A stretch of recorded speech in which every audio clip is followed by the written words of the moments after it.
Welcome to Standard Chartered Money Insights, a podcast series by Standard Chartered Bank that brings you market views and insights on the go. Hello and welcome to today's special edition of our Through the Noise podcast. We had intended to summarise the key highlights of our soon-to-be released Global Market Outlook, titled The Fog of War. However, given recent developments, we felt it would be more useful to quickly cover what we think Russia's invasion of Ukraine means for investors. Of course, there is the obvious knee-jerk asset class response, with equity markets down sharply in Europe and in Asia, although obviously the US did see a turnaround on Thursday evening, Asia time, while defensive assets such as investment-grade bonds and gold have rallied, as has the US dollar and oil. But looking forward is more important when it comes to how you should respond. And to do this, I think two lenses are interesting. First, what can history teach us? And secondly, how is the current situation likely to play out going forward?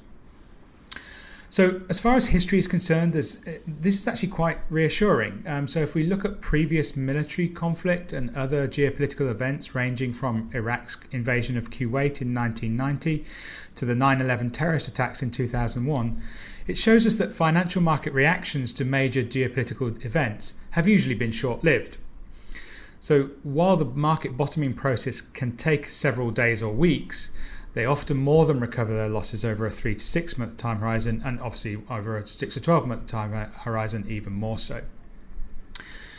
Meanwhile, if we look at what's happened in recent weeks, we've seen the S&P is already down by about 12% from its prior peak, and that, together with the fact that market expectations for US rate hikes are already being ratcheted back closer to our own expectations, actually suggests that a significant portion of this pullback may already have occurred.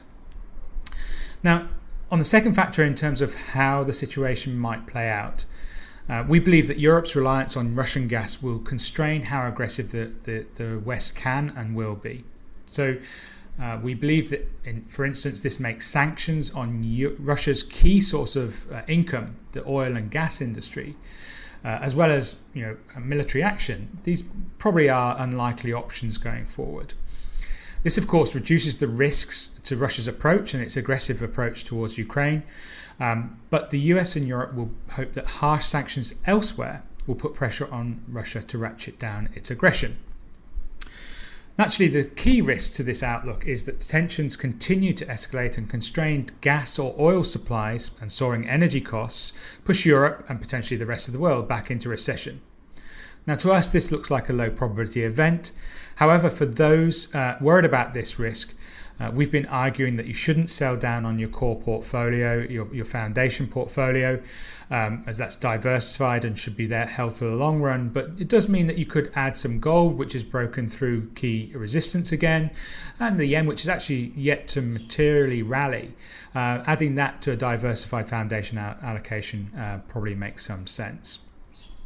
So that's it for today. Next week we will naturally be providing further updates on the Ukraine situation and how markets are responding, as well as sharing our latest outlook on different asset classes. Until then, I wish you a safe and pleasant weekend ahead. Thank you. Thank you for listening to Standard Chartered Money Insights, a podcast series by Standard Chartered Bank. For more details on the latest market insights, subscribe to Standard Chartered Money Insights.